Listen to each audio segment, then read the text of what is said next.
नमस्कार दोस्तों, स्वागत है आप सभी का यूट्यूब चैनल स्टडी पॉइंटर्स पर। दोस्तों, आप लोग कैसे हैं? हम आशा करते हैं अच्छे ही होंगे। आज हम आपके लिए उत्तर प्रदेश लेखपाल भर्ती 2022। दोस्तों, हमने आपको पिछले वीडियो में समाज का टॉपिक पढ़ाया था। आज उसी से रिलेटेड एमसीक्यू टेस्ट पेपर यानी क्वेश्चन आंसर कराने जा रहे हैं। दोस्तों, वीडियो समाप्त होने के बाद अपना स्कोर कमेंट बॉक्स में ज़रूर लिखकर बताना है कि आपने कितने क्वेश्चन सही किए हैं, जिससे हमें पता चल सके कि आपकी तैयारी कैसी चल रही है। परीक्षाओं में बार बार पूछे जाने वाले महत्वपूर्ण प्रश्न हैं ये।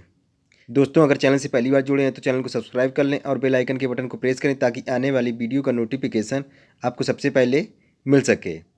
चलिए इसी के साथ आज का टॉपिक शुरू करते हैं। देखते हैं सबसे पहला प्रश्न, समास का शाब्दिक अर्थ है। यहाँ पर आपको बताना है कि समास का शाब्दिक अर्थ क्या है। हमने आपको पिछले वीडियो में समास के उसमें बताया था कि समास का शाब्दिक अर्थ होता है संक्षेप। तो यहाँ पर राइट आंसर हो गया ऑप्शन सी, संक्षेप। यहाँ पर आप प्रश्न को देखते ही सेकंडों में आंसर करेंगे, आपको चारों ऑप्शन पढ़ने की जरूरत भी नहीं पड़ेगी। चलिए अगला क्वेश्चन देखते हैं। मृगनयनी में कौन सा समास है? यहाँ पर आपको बताना है कि मृगनयनी में कौन सा समास है। यहाँ पर पहले समझते हैं मृगनयनी। मृगनयनी क्या था? मृग के समान नैनों वाली। तो के समान किसमें बताया था आपको हमने? कर्मधारय समास में। तो यहाँ पर राइट आंसर कौन सा हो गया? Option B. चलिए अगला क्वेश्चन देखते हैं। तत्पुरुष समास है। यहाँ पर आपको बताना है कि तत्पुरुष समास किसमें है। यहाँ पर पहला ऑप्शन दिया है मतदाता, दूसरा चौमासा, तीसरा भाई बहन, चौथा काली मिर्च। तो यहाँ पर आपको बताना था कि तत्पुरुष समास किसका उदाहरण है। तो यहाँ पर पहला ऑप्शन देखते हैं मतदाता। इसका समास विग्रह करेंगे तो क्या हो जाएगा? मत का दाता। तो यहाँ पर राइट आंसर हो गया ऑप्शन ए। इसमें कारक चिन्ह का लोप हो रहा था। चौमासा में द्विगु समास हो गया। भाई बहन में क्या था? द्वंद्व समास, योजक चिन्ह आ गया इसमें बीच में। और काली मिर्च में है कर्मधारय समास। इसका समास विग्रह करेंगे क्या हो जाएगा? काली है जो मिर्च। चलिए अगला क्वेश्चन देखते हैं। नवरत्न शब्द में कौन सा समास है? तो यहाँ पर आपको बताना है कि नवरत्न शब्द में कौन सा समास है। पहला देखते हैं कर्मधारय समास, दूसरा तत्पुरुष समास, तीसरा द्वंद्व समास, चौथा द्विगु समास। तो उसके नाम ही से पता चल रहा है कि नवरत्न, नौ रत्नों का समूह। तो नौ रत्नों का समूह हमने क्या बताया था आपको कि जिसका पहला पद संख्यावाची होता है। तो यहाँ पर राइट आंसर हो गया ऑप्शन डी, द्विगु समास। चलिए अगला क्वेश्चन देखते हैं। लंबोदर में कौन सा समास है? तो यहाँ पर आपको बताना है कि लंबोदर में कौन सा समास है। लंबोदर का पहले समास विग्रह करते हैं तो क्या होता है? लंबा है उधर जिसका, अर्थात गणेश जी की। यहाँ पर किसकी बात हो रही है? गणेश जी की। यहाँ पर तीसरे पद की ओर संकेत किया जा रहा है।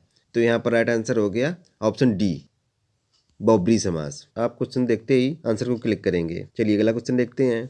परमेश्वर में कौन सा समास है? तो यहाँ पर आपको बताना है कि परमेश्वर में कौन सा समास है। पहला दिया है द्विगु समास, दूसरा तत्पुरुष समास, तीसरा कर्मधारय समास, चौथा अव्ययभाव समास। परमेश्वर का हम अगर समास विग्रह करेंगे तो क्या हो जाएगा? परम है जो ईश्वर। हमने आपको बताया था कि कर्मधारय समास के उदाहरण में अगर समास विग्रह करने पर बीच में अगर के समान है जो अगर आ जाए तो उसमें कर्मधारय समास होता है। तो यहाँ पर राइट आंसर हो गया ऑप्शन सी, कर्मधारय समास। चलिए अगला क्वेश्चन देखते हैं। कौन सा शब्द बहुब्रीहि समास का सही उदाहरण है? तो यहाँ पर आपको बताना है कि बहुब्रीहि समास का सही उदाहरण कौन सा है। पहला देखते हैं निस्दिन, दूसरा पंचानन, तीसरा चौमासा, चौथा विषधर। तो यहाँ पर आपको बताना है कि कौन सा है इसमें। तो यहाँ पर राइट आंसर हो गया ऑप्शन डी, विषधर। यहाँ पर इसके नाम ही से पता चल रहा है विषधर, विष को धारण करने वाले अर्थात शिव जी। यहाँ पर तीसरे पद की ओर संकेत किया जा रहा था। चलिए अगला क्वेश्चन देखते हैं। द्विगु समास का उदाहरण कौन सा है? यहाँ पर आपको बताना है कि द्विगु समास का कौन सा उदाहरण है। पहला देखते हैं अन्वय, दूसरा चतुरानन, तीसरा दिन रात, चौथा त्रिभुवन।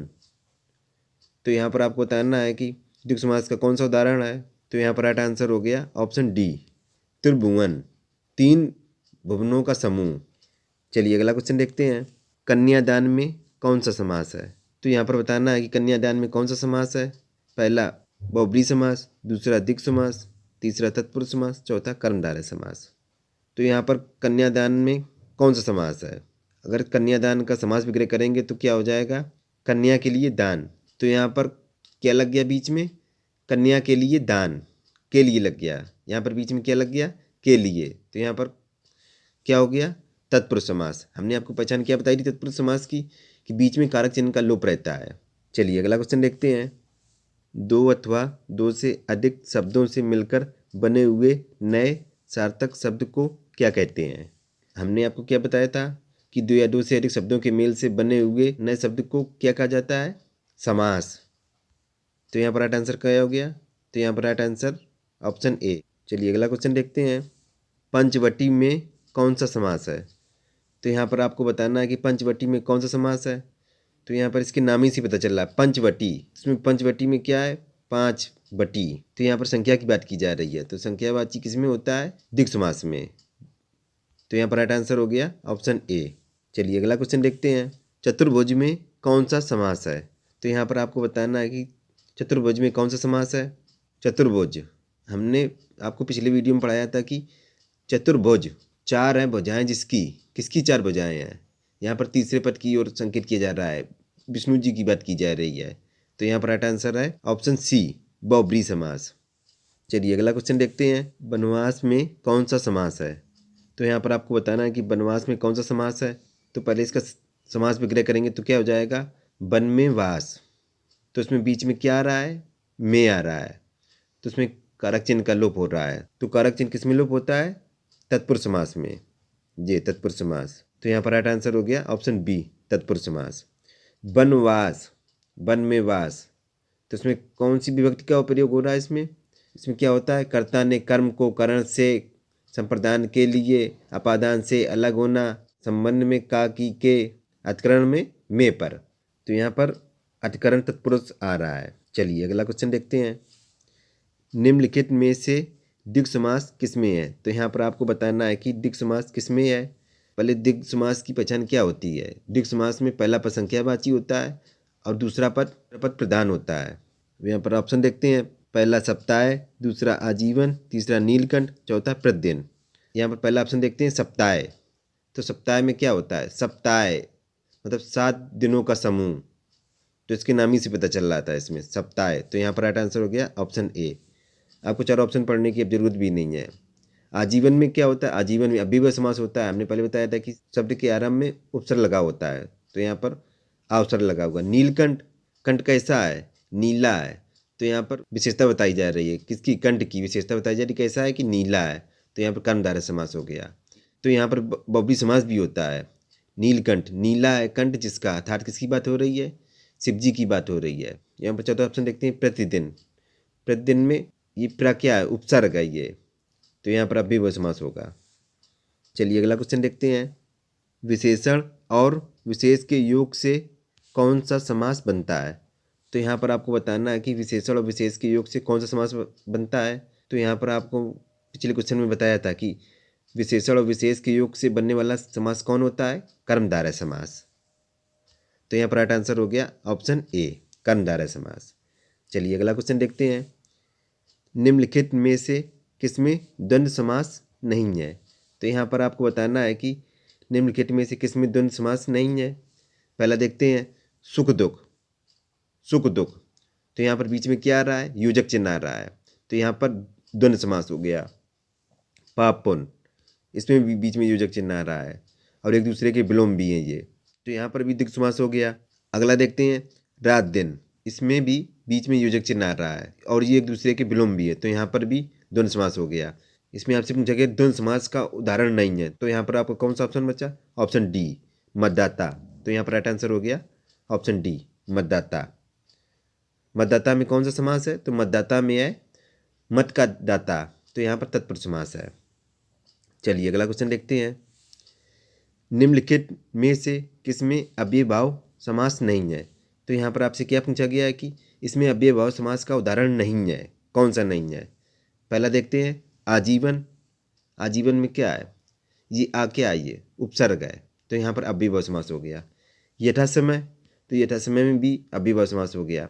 प्रतिदिन, ये प्रतिदिन में प्रा क्या है? ये उपसर्ग है, तो यहाँ पर अव्ययीभाव समास हो गया। तो यहाँ पर आपको कौन सा ऑप्शन बचा? चौथा ऑप्शन, नवरत्न। तो यहाँ पर राइट आंसर हो गया ऑप्शन डी, नवरत्न। नवरत्न, नवरत्नों का समूह, तो इसमें कौन सा समास है? द्विगु समास है। चलिए अगला क्वेश्चन देखते हैं। देश रक्षा शब्द डॉट डॉट का उदाहरण है। तो यहाँ पर आपको बताना है कि देश रक्षा शब्द किसका उदाहरण है? पहला देखते हैं तत्पुरुष समास, दूसरा बहुब्रीहि समास, तीसरा द्विगु समास, चौथा कर्मधारय समास। तो यहाँ पर देखते हैं कि देश रक्षा, तो देश रक्षा का अगर समास विग्रह करेंगे तो क्या हो जाएगा? देश के लिए रक्षा। तो इसमें बीच में क्या आ रहा है? के लिए, तो यहाँ पर कारक चिन्ह का लोप हो रहा है, तो यहाँ पर तत्पुरुष समास हो गया। तो यहाँ पर राइट आंसर है ऑप्शन ए, तत्पुरुष समास। चलिए अगला क्वेश्चन देखते हैं। दो राह शब्द डॉट डॉट डॉट का उदाहरण है। तो यहाँ पर आपको बताना है कि दो राह शब्द किसका उदाहरण है। पहला ऑप्शन देखते हैं द्वंद्व, दूसरा बहुब्रीहि, तीसरा द्विगु समास, चौथा तत्पुरुष। तो इसमें क्या पूछा गया? दो राह, तो इसके नाम ही से पता चल रहा है दो राह, दो राहों का समाहार। तो दो राह किसमें पहला पद संख्यावाची किसमें होता है? द्विगु समास में। तो यहाँ पर राइट आंसर हो गया ऑप्शन सी। चलिए अगला क्वेश्चन देखते हैं। कमल नयन शब्द में कौन सा समास है? तो यहाँ पर आपको बताना है कि कमल नयन में कौन सा समास है। तो यहाँ पर कमल नयन का अगर समास विग्रह करेंगे तो क्या हो जाएगा? कमल के समान नयन। तो यहाँ पर कौन सा समास हो गया? कर्मधारय समास। कि नयन कैसे हैं? यहाँ पर नयन कमल के समान है, तो यहाँ पर राइट आंसर हो गया ऑप्शन डी। चलिए अगला क्वेश्चन देखते हैं। कौन सा शब्द अव्ययभाव समास का उदाहरण है? तो यहाँ पर आपसे पूछा गया है कि अव्ययभाव समास का कौन सा उदाहरण है। अव्ययभाव समास पहचानने की ट्रिक क्या होती है कि इसमें शब्द के आरंभ में उपसर्ग लगा रहता है। तो यहाँ पर देखते हैं किसमें उपसर्ग लगा है? आमरण। तो यहाँ पर कौन सा ऑप्शन है? चौथा ऑप्शन, आमरण। इसमें उपसर्ग लगा है, तो यहाँ पर राइट आंसर हो गया ऑप्शन डी। आपको चारों ऑप्शन पढ़ने की जरूरत भी नहीं है, आप सेकंडों में आंसर देंगे इसका। चलिए अगला क्वेश्चन देखते हैं। जब किसी समास में दोनों शब्द प्रधान हों तो उसको कहते हैं। तो यहाँ पर पूछा गया है कि जब किसी समास में दोनों शब्द प्रधान हों तो उसे क्या कहा जाता है। हमने आपको बताया था कि जब किसी समास में दोनों शब्द या पद प्रधान होते हैं तो उसमें कौन सा समास होता है? द्वंद्व समास। तो यहाँ पर राइट आंसर कौन सा हो गया? Option A. दोस्तों अगर वीडियो अच्छा लग रहा हो तो वीडियो को लाइक करें और अपने दोस्तों को शेयर करें। दोस्तों आपके एक लाइक से हमें मोटिवेशन मिलता है, इससे हम और अच्छा कंटेंट आपके लिए प्रोवाइड करा सकें। चलिए अगला क्वेश्चन देखते हैं। जिसमें पहला पद संख्यावाचक हो और जो किसी समूह विशेष का बोध कराए उसे क्या कहते हैं। तो यहाँ पर आपको क्या बताना है कि जिसका पहला पद संख्यावाची होता है। तो किसका पहला पद संख्यावाची होता है? हमने आपको क्या बताया था? द्विगु समास। तो द्विगु समास ये है यहाँ पर कौन सी ऑप्शन में? चौथे ऑप्शन में। तो यहाँ पर राइट आंसर हो गया ऑप्शन डी। आपको क्वेश्चन देखते ही आंसर को क्लिक करेंगे। चलिए अगला क्वेश्चन देखते हैं। द्वंद्व समास है, तो यहाँ पर आपको बताना है कि द्वंद्व समास किस ऑप्शन में है।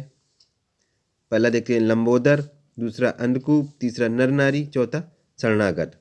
तो पहला ऑप्शन देखते हैं लंबोदर। इसका समास विग्रह करेंगे तो क्या हो जाएगा? लंबा है उधर जिसका, किसका है? तो यहाँ पर तीसरे पद की ओर संकेत किया जा रहा है, तो यहाँ पर गणेश जी की बात की जा रही है। दूसरा देखते हैं अंधकूप। तो यहाँ पर अंधकूप, अंध के समान कूप, तो यहाँ पर कर्मधारय समास की बात की जा रही है। नर नारी, तो यहाँ पर बीच में क्या लगा है? योजक चिन्ह। तो यहाँ पर किसकी बात की जा रही है? द्वंद्व समास की। तो यहाँ पर आपसे क्या पूछा गया था? द्वंद्व समास। तो यहाँ पर राइट आंसर हो गया ऑप्शन सी, नर नारी। चलिए अगला क्वेश्चन देखते हैं। कौन सा समास विग्रह सही नहीं है? तो यहाँ पर आपको बताना है कि इसमें से कौन सा समास विग्रह सही नहीं है। पहला देखते हैं दाल रोटी, तो इसका दिया दाल और रोटी, ये सही है। दूसरा देखते हैं पंचानन, 5 हैं जिसके आनन शिव जी, तो ये सही है। अगला देखते हैं पुस्तकालय, पुस्तक और आलय, ये गलत है। यहाँ पर हो जाएगा पुस्तक के लिए आलय, के लिए होगा यहाँ पर, और की जगह के लिए होगा। तो यहाँ पर राइट आंसर है ऑप्शन सी। आपको चौथा ऑप्शन पढ़ने की जरूरत भी नहीं है। चलिए अगला क्वेश्चन देखते हैं। जिसका पहला पद विशेषण और दूसरा पद विशेष हो उसे क्या कहते हैं। तो यहाँ पर आपको बताना है कि तो उसे क्या कहा जाता है। हमने आपको क्या बताया था? जिसका पहला पद विशेषण और दूसरा पद विशेष हो तो वहाँ पर कौन सा समास होता है? कर्मधारय समास। तो यहाँ पर राइट आंसर हो गया ऑप्शन डी। चलिए अगला क्वेश्चन देखते हैं। द्विगु समास का उदाहरण है, तो यहाँ पर आपको बताना है कि द्विगु समास का कौन सा उदाहरण है। द्विगु समास की पहचान क्या होती है कि इसका पहला पद संख्यावाची होता है और दूसरा पद प्रधान होता है। तो यहाँ पर देखते हैं किसमें है पहला पद संख्यावाची। पहला देखते हैं माता पिता, इसमें तो है नहीं, यथाशक्ति इसमें भी नहीं। तीसरा देखते हैं नवग्रह, तो इसमें है नवग्रह। तो यहाँ पर राइट आंसर हो गया ऑप्शन तीसरा, नवग्रह। नवग्रह मतलब 9 ग्रहों का समूह। चलिए अगला क्वेश्चन देखते हैं। चौराहा शब्द में कौन सा समास है? तो यहाँ पर बताना है कि चौराहा शब्द में कौन सा समास है। तो यहाँ पर अगर चौराहे का समास विग्रह करेंगे तो क्या हो जाएगा? चौराहा, 4 राहों का समूह। तो उसमें क्या निकल रहा है? पहला पद संख्यावाची निकल रहा है। तो यहाँ पर कौन सा समास हो जाएगा? द्विगु समास। तो यहाँ पर राइट आंसर कौन सा है? ऑप्शन तीसरा, द्विगु समास। चलिए अगला क्वेश्चन देखते हैं। लिखने पढ़ने में कौन सा समास है? तो यहाँ पर आपको हमने बताया था कि जिस पद में बीच में योजक चिन्ह अगर आ जाए तो वहाँ पर कौन सा समास हो जाता है? द्वंद्व समास। तो यहाँ पर राइट आंसर कौन सा हो गया? ऑप्शन बी, द्वंद्व समास। अगर यहीं पर बीच में अगर योजक चिन्ह होता और इसमें शब्द की पुनरावृत्ति अगर होती, जैसे दिनों दिन, तो यहाँ पर द्वंद्व समास नहीं होता, तो यहाँ पर अव्ययभाव समास हो जाता। चलिए अगला क्वेश्चन देखते हैं। अष्टाध्यायी समास है। तो यहाँ पर आपको बताना है कि अष्टाध्यायी में कौन सा समास है। तो यहाँ पर इसका अगर समास विग्रह करेंगे तो क्या हो जाएगा? अष्टाध्यायी का 8 अध्यायों का समूह। तो यहाँ पर कौन सा है? तो यहाँ पर पहला पद किसका होता है? पहला पद जिसका संख्यावाची होता है उसमें कौन सा समास होता है? द्विगु समास। तो यहाँ पर राइट आंसर कौन सा हो गया? ऑप्शन बी, द्विगु समास। चलिए अगला क्वेश्चन देखते हैं। निम्न में से किस शब्द में बहुब्रीहि समास है? तो यहाँ पर आपको बताना है कि कौन से शब्द में बहुब्रीहि समास है। पहला देखते हैं चौराहा, दूसरा देखते हैं पंसेरी, तीसरा शताब्दी, चौथा पंजाब। तो इसमें पूछा गया कि किस शब्द में बहुब्रीहि समास है। पहले देखते हैं चौराहा। चौराहा में क्या है? 4 राहों का समूह। तो इसमें कौन सा समास है? द्विगु समास है। दूसरा देखते हैं पंसेरी। तो यहाँ पर पंसेरी में कौन सा समास है? तो यहाँ पर पंसेरी का समास विग्रह करेंगे तो क्या हो जाएगा? 5 शेर या 5 किलो। तो यहाँ पर भी द्विगु समास हो गया। तीसरा देखते हैं शताब्दी। तो शताब्दी का अगर समास विग्रह करेंगे तो क्या हो जाएगा? 100 अब्दों का समूह। तो इसमें भी द्विगु समास हो गया। तो यहाँ पर कौन सा ऑप्शन बचा? Option D. तो यहाँ पर राइट आंसर है ऑप्शन डी, पंजाब। पंजाब में बहुब्रीहि समास है। अगर यहाँ पर पंजाब का समास विग्रह करेंगे तो क्या हो जाएगा?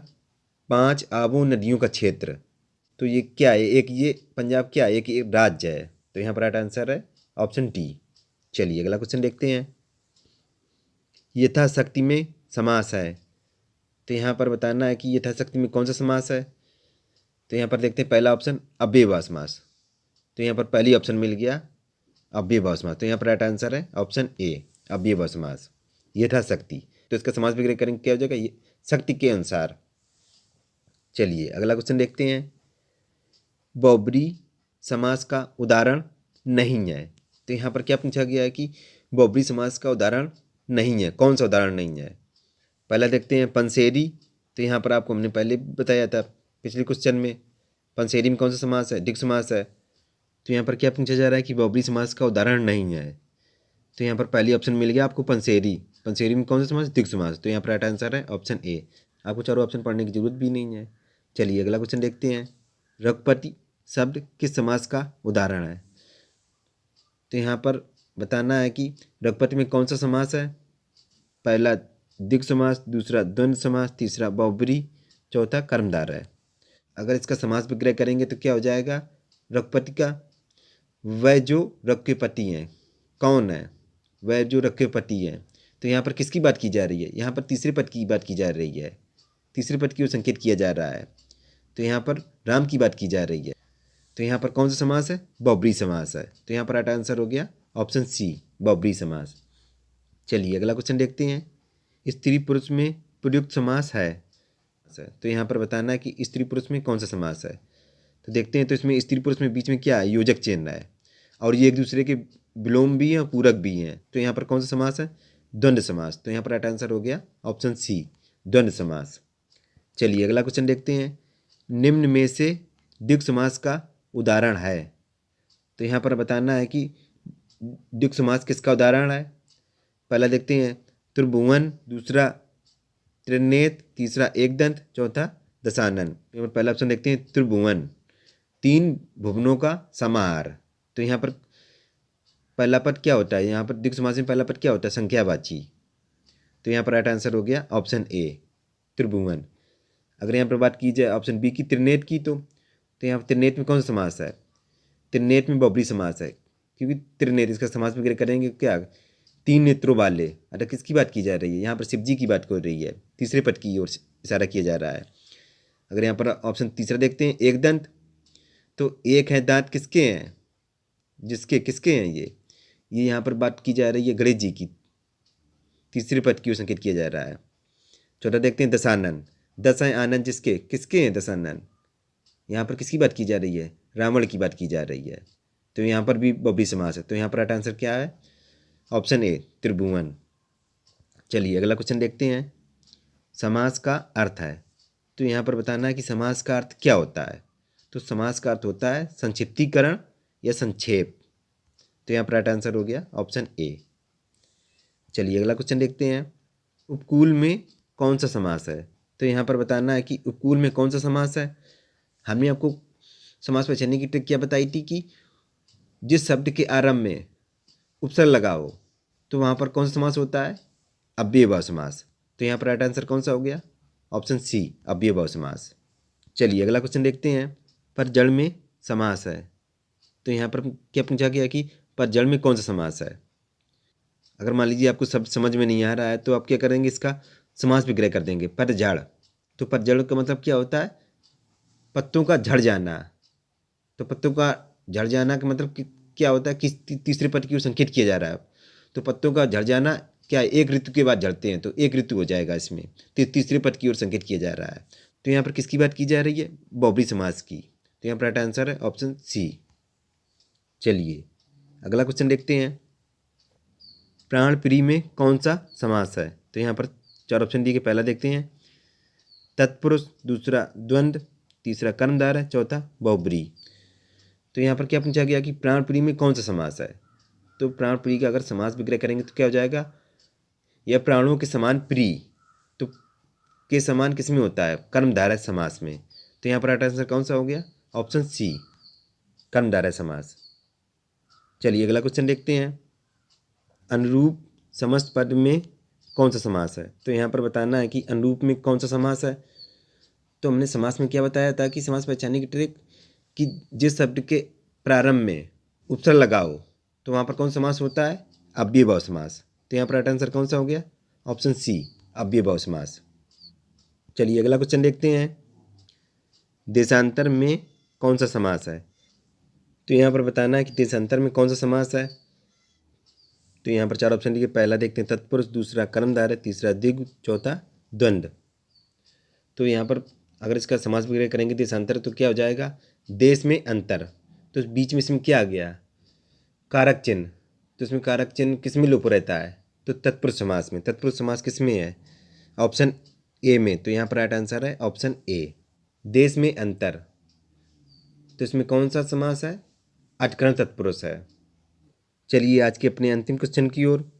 गगनचुंबी में कौन सा समास है, तो यहाँ पर आपको बताना है कि गगनचुंबी में कौन सा समास है।